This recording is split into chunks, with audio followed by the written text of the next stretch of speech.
Buenas noches, amigos, bienvenidos a PTV Noticias. Les saluda Michelle Salazar y hoy iniciamos con las noticias del día. Pero antes, informarles que estamos en más de 100 cable teleoperadoras, en señal abierta 18.8, Cable Max 706, Cable Perú 31.1, Cable Visión 48.2. Y comenzamos con las noticias principales del día. Comentarles que el juez ha rechazado ampliar la prisión preventiva al ex gobernador de Ancash, Juan Carlos Morillo. Recordemos que él está siendo investigado. En septiembre del año pasado, el Poder Judicial ordenó 9 meses de prisión preventiva contra el exgobernador regional de Ancash, Juan Carlos Morillo Ulloa, junto con sus colaboradores por una investigación a la ejecución de la obra y equipamiento de un ambiente COVID del Hospital La Caleta de Chimbote. La Fiscalía sindica a Morillo y a sus funcionarios por el delito de colusión por recibir un importe de 144.593.85 soles de la empresa Quimera SAC. A pesar de las investigaciones que lo incriminan, Morillo Ulloa dejará la cárcel el próximo 9 de junio porque el Poder Judicial rechazó el pedido de prórroga de la prisión preventiva que solicitó la Fiscalía. La semana pasada se realizó la audiencia donde la Fiscalía Especializada en Delitos de Corrupción solicitó la ampliación de 18 meses de prisión preventiva contra Morillo mientras se culmina la investigación en su contra. Según la resolución número 6 emitida el 2 de junio, el juez Miguel Ángel Dueñas Arce considera que no existe sustento alguno para la ampliación de la prisión preventiva. Sin embargo, Morillo Ulloa sería obligado a cumplir ciertas reglas de conducta y restricciones como no salir de la localidad en la que reside, ir a firmar cada mes en la corte de Ancash y realizar el pago de una caución de 100.000 soles en un plazo máximo de 30 días. Caso contrario, la decisión podría ser revocada y regresar a prisión. Si bien es cierto que saldrá de la cárcel el 9 de junio, la libertad de Morillo aún enfrenta 4 procesos de acusación fiscal, incluso con otro pedido de cárcel en su contra, debido a que se encuentra en investigaciones por presuntos delitos de corrupción desde el 30 de noviembre del 2020. Lamentable este caso, esperemos que se siga investigando ya que este señor todavía presenta varios casos de corrupción en el que se tiene que seguir investigando. Continuamos con la información y la empresaria Sada Goray sigue libre tras haber confesado grandes denuncias que ella tiene. Recordemos para esto que está vinculado al caso del gabinete en la sombra. Por una extraña buena suerte que nadie sabe explicar, la empresaria Sada Goray se encuentra libre y no hay a la vista ninguna iniciativa del Ministerio Público para enviarla a prisión, pese a su ya confirmado vínculo en el denominado Gabinete en la Sombra, y confesar la entrega de 4 millones de soles en coimas para aprobar proyectos de obras a su favor. Ella inicialmente denunció que era extorsionada por funcionarios del sector vivienda, pero se ha demostrado que eso fue una mentira grosera. Decir toda, porque es toda mi verdad, absolutamente, y del fondo de mi corazón le digo que es toda mi verdad. Goray es una empresaria trujillana de 43 años. Es licenciada en Administración de Empresas por la Universidad de Trujillo a los 24 años. Como ella misma se presenta, es gerente y fundadora de Marca Group, empresa dedicada al rubro inmobiliario. Bajo el lema Vivienda Social, la compañía tiene 9 importantes proyectos en todo el Perú y en su historial, más de 10.000 viviendas entregadas. Marca empezó a trabajar con el programa estatal Techo Propio del Fondo Mi Vivienda. Esta alianza fue aprovechada por Goray para adquirir un terreno de 60 hectáreas en Chilca, que no se podía concretar porque le pertenecía al Estado y estaba destinado a la construcción de techo propio. Para poder liberar el terreno de los candados del Estado, se destinó el soborno de 4 millones de soles, más una casa en San Isidro para Salatiel Marrufo, entonces jefe de asesores del ministro de Vivienda. Desde el penal Castro, Marrufo indica a Sada Goray de darle el dinero. Me ha entregado dinero en cantidad mayor a 4,5 millones. En el 2021, el 15 de septiembre, 200.000 soles. El 14 de octubre, 400.000 soles. El 26 de octubre, 400.000 soles. En noviembre, 1 millón de soles. El 6 de diciembre, 1 millón de soles. Y otros tantos millones más en el 2022. Tras pagar la coima, Goray en los hechos pasó a manejar el fondo Mi Vivienda a su antojo. Y así, según un programa periodístico, formó una escuelita para los 4 miembros del directorio que ella misma nombró gracias al pago de 1 millón de soles por cada uno de ellos. Ella misma se encargó de impartir algunas clases, porque a fin de cuentas se trataba de reducir la inversión de Marca Group del 25% al 15% en proyectos inmobiliarios. Entre los asistentes a la clase se encontraba Pedro Arroyo, quien 15 días después de la reunión asumió la presidencia del Fondo Mi Vivienda. Junto a él estaba Luis Mesones, ex pareja de Sada y ex viceministro de Producción. Gonzalo Arrieta Jovich, Roger Gavidia Johansson y Carlos Amaya completan la clase. Pese a todas estas evidencias, Sada Goray sigue libre y suelta en plaza. Increíble, continúan los nuevos destapes en el caso del gabinete en la sombra del gobierno de Pedro Castillo. Continuamos. Y el congresista Tello exigía el 5% del sueldo a sus empleados. Empleada del congresista de Bloque Magisterial da la cara y ratifica que parlamentario amigo de Pedro Castillo le exigía plata a todos sus empleados. El congresista Edgar Tello, denunciado por recortarle el sueldo a sus empleados del Congreso, solicitaba el 5% del salario de sus trabajadores. Así lo afirmó su ex empleada, Mari Silva Uriarte, quien decidió dar la cara y ratificar sus denuncias en un programa dominical. Ella afirmó que Tello le solicitó hasta 2 veces que entregue parte de su sueldo, y a las 2 veces le dijo que no iba a ser posible, lo que molestó al congresista que pedía dinero para la compra de donaciones que luego entregaría a su nombre. Según sus declaraciones, el congresista que fue elegido por el Partido Perú Libre y hoy integra la bancada magisterial, hizo lo mismo con otros empleados de su despacho, a quien exigía aportes para que él pudiera realizar donaciones a colectivos sociales y del interior del país. No, este pedido era del 5% y de ahí fue aumentando. Desde el momento que... El 5% de cada ingreso. Sueldo, de cada sueldo de cada trabajador.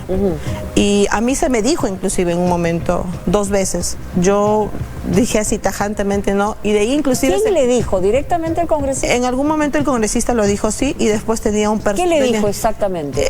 Lo decía abiertamente, no solamente a mí, en reunión con todo el personal. La trabajadora, que unas semanas antes hizo esta denuncia sin identificarse, reveló en el dominical que el congresista se quejaba de que tenía muchos gastos por los pedidos que realizaba en las delegaciones que lo visitaban. Por eso, recurría al aporte de sus trabajadores. Tello actualmente está bajo investigación en la Comisión de Ética, pero desde la semana pasada negó las acusaciones de su empleada. Al congresista también lo denunciaron por pedir una donación de $8.000 a la Embajada de Taiwán para abastecer a las ollas comunes, incluso donaciones para videoproyectores. Tello ingresó al Congreso con el Partido Perú Libre bajo el lema "No más pobres en un país rico", y era muy amigo del encarcelado Pedro Castillo desde antes que fuera presidente. Hoy pertenece a la bancada magisterial y también es investigado por el caso Los Niños. Lamentable situación, recordemos que esta empleada del Congreso fue en su momento cesada, cambiada de puesto y degradada. Congresista Elías es otro viajero. Pasó medio año fuera del Congreso. Otro parlamentario de Podemos, al igual que cuestionada Digna Calle, se le pasó más en viajes en el extranjero que trabajando en el Congreso para lo que fue electo. Igualitos. Tal como su compañera de bancada Digna Calle, el congresista José Luis Elías cuenta en su historial con 13 viajes al extranjero. Estas escapadas coinciden con sesiones del Pleno donde el congresista votaba y participaba activamente. En total, Elías habría estado 150 días ausente de las oficinas del Parlamento. El primer viaje revelado por un medio local fue a Colombia, del 30 de julio al 4 de agosto del 2021, a pocos días de serle asignado su escaño. Luego se fue a España. Desde ahí participó de las sesiones donde discutieron la moción de censura contra la entonces presidenta del Congreso, Mari Carmen Alba, y la autorización del entonces presidente Pedro Castillo para salir del país del 17 al 22 de septiembre. Los viajes continuaron por Estados Unidos, Panamá, Chile y Argentina. A su regreso de Panamá, participó a la volada en la elección de los nuevos magistrados del Tribunal Constitucional. Una de sus faltas más llamativas fue su ausencia en el mensaje a la nación que Castillo dio por Fiestas Patrias. Durante el discurso, el parlamentario se encontraba en España. Elías, junto a Digna Calle, integran la lista de parlamentarios que viajan por el mundo mientras se discuten en el Parlamento asuntos de suma importancia para el país. El último viaje de Elías fue realizado en diciembre último, a Estados Unidos, quien retornó al país el 4 de diciembre. Sin embargo, no es la única polémica en la que está sumado el funcionario. Elías fue denunciado en la plataforma TikTok, donde se le acusa de abuso laboral y reducción de sueldo a sus trabajadores. El usuario, llamado Jorge Calmet, asegura que el congresista había bajado el jornal de sus trabajadores en un 5% y hasta en 2 oportunidades. Asimismo, se planteó una reducción de 20% para aquellos que ganaran más de 3.000 soles en la casa de estudios, uno que se desestimó debido al malestar general de los trabajadores. Lamentable, recordemos que él ha estado 150 días fuera del Perú, al igual que Digna Calle, pero ella, a diferencia, ha estado desde hace 4 meses fuera del Perú y ha participado, tanto él como ella, en sesiones del Parlamento fuera del país. Nos vamos a una pequeña pausa comercial y volvemos con más información.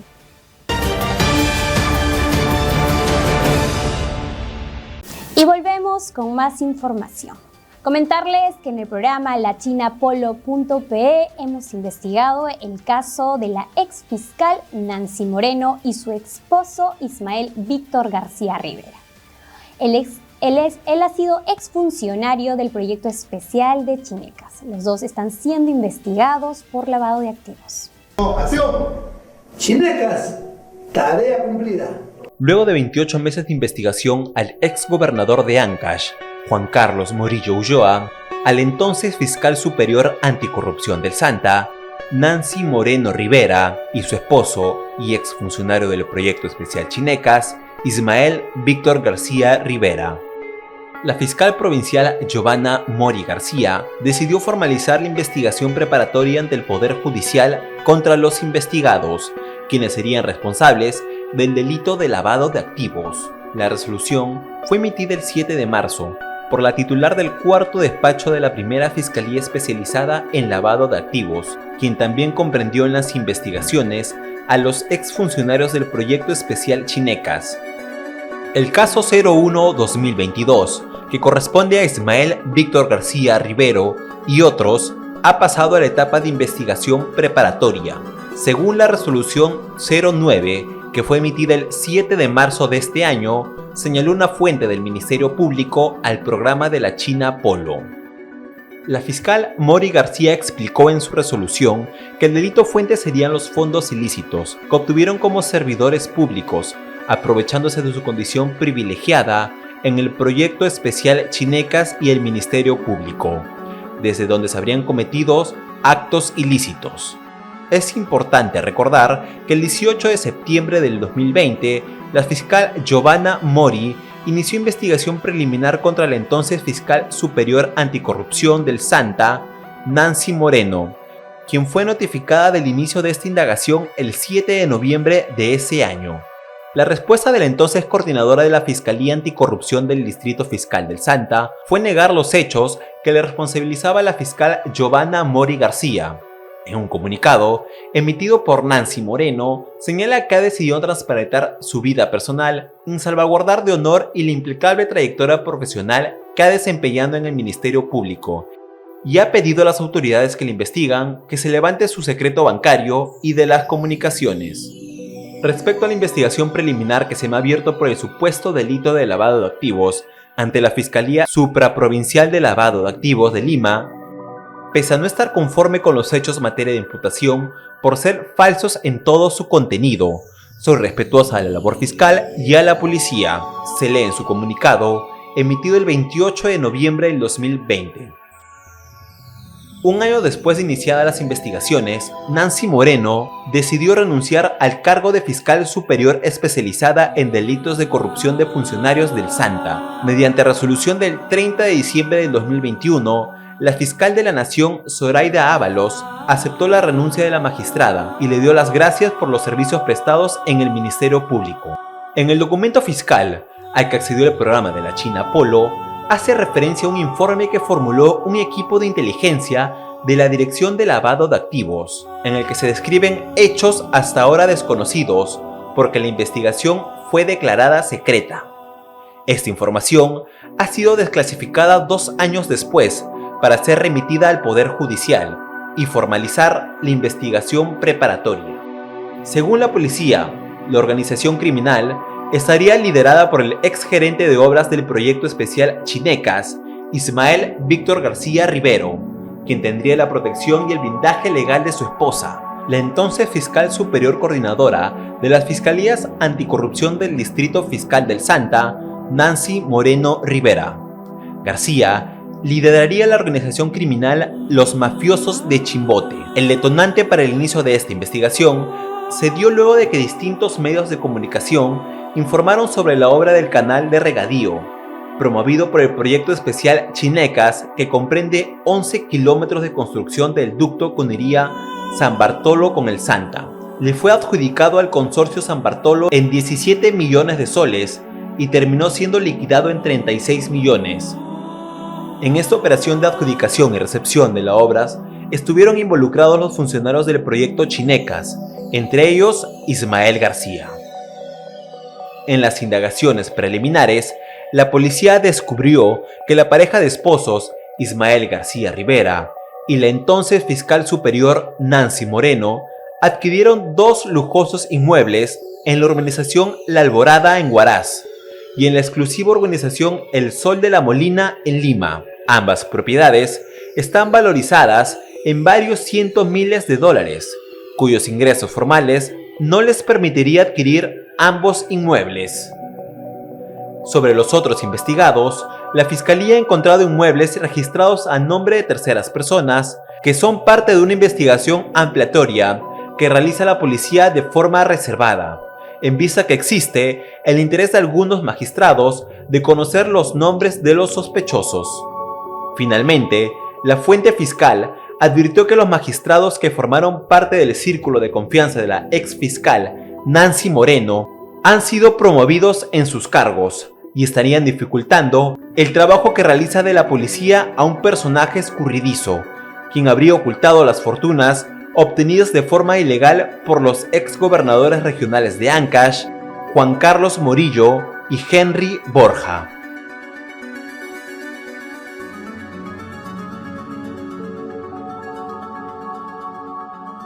En el proyecto de irrigación fue firmado por 16 millones de soles, pero terminó costando 36 millones.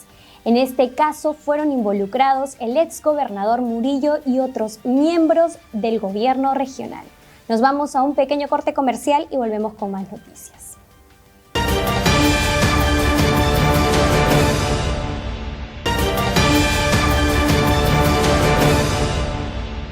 Y volvemos con más noticias. Esta es una noticia lamentable. Escolar de 11 años no muere por el reto viral de TikTok. Así lo aclara la policía. En el caso hay más indicios de negligencia médica. Esto sucedió en el colegio Imperio del Tahuantinsuyo en el distrito de Independencia.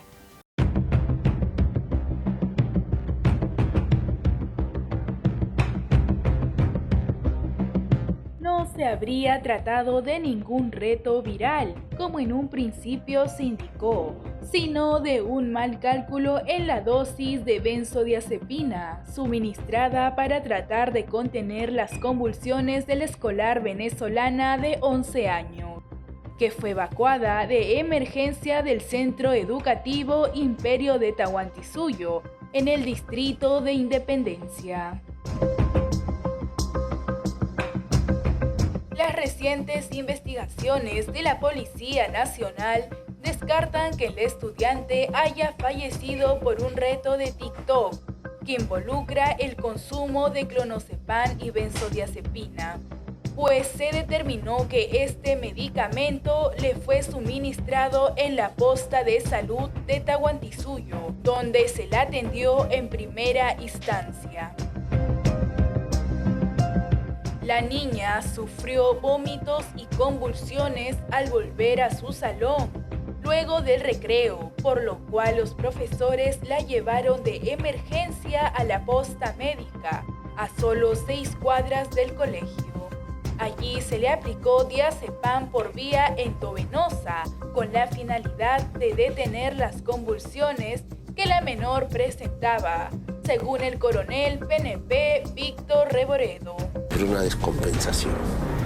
Presenta unas convulsiones, cuadro clínico que conlleva a que la lleven a una posta médica en la jurisdicción. La niña siguió con las convulsiones y fue trasladada al Hospital Cayetano Heredia. Desafortunadamente, después de 8 horas se le diagnosticó muerte cerebral. Durante este periodo se le realizaron exámenes de laboratorio, como un panel multidrogas, en el que dio negativo para una serie de drogas y medicamentos, pero resultó positivo para benzodiazepina o clonazepam. Las autoridades investigan a fin de determinar si la presencia de este medicamento en el cuerpo de la menor fue resultado de la ingesta de pastillas dentro de su escuela o si fue el medicamento administrado en la posta médica para controlar las convulsiones que experimentó. En este caso arrojó que el diagnóstico clínico a la menor le suministraron diazepam endovenoso. El caso necesita mayor investigación para conocer la realidad de su muerte. Continuando con más información, fuerte oleaje obliga a cierre de 99 puertos en litoral peruano. La naturaleza no perdona. Hoy, todo el litoral del Perú amaneció con un fuerte oleaje que ha obligado el cierre de 99 puertos, afectando especialmente a la producción de pesca artesanal y sus trabajadores. Hasta el momento, el Centro de Operaciones de Emergencia Nacional, COEN, ha confirmado que el cierre se dará hasta mañana 6 de junio. Estos oleajes anómalos golpean las zonas costeras urbanas y el agua del mar llega hasta las pistas y veredas. La Municipalidad del Callao ha decidido cerrar el tramo de la Costa Verde que une al primer puerto con el distrito de San Miguel, de manera preventiva. La obra recién inaugurada este año se cerrará porque se encuentra llena de agua emposada y piedras que pueden generar un accidente.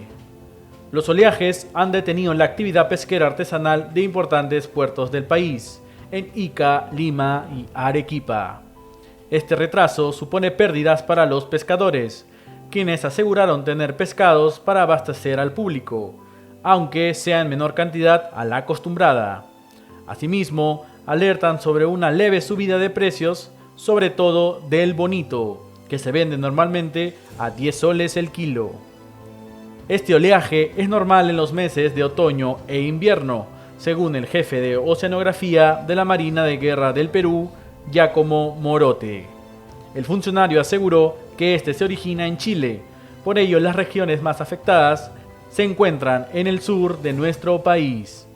Cabe resaltar que el último cierre masivo de puertos se dio en enero de este año, con 98 puertos afectados desde el 12 hasta el 16 de enero. Este fenómeno natural viene afectando al Perú desde el mes pasado, donde se pronosticó su cese el 24 de mayo. Sin embargo, La cantidad de terminales pesqueros cerrados sigue en aumento, por lo que se espera que el día de mañana la situación mejore para los pescadores y consumidores. Esta noticia afecta principalmente a los pescadores artesanales y nos reduce el abastecimiento de pescados. ¿Quieres saber cómo evitar que te roben tu identidad a través de tu celular? Para esto, mira la siguiente nota donde te damos algunas pautas.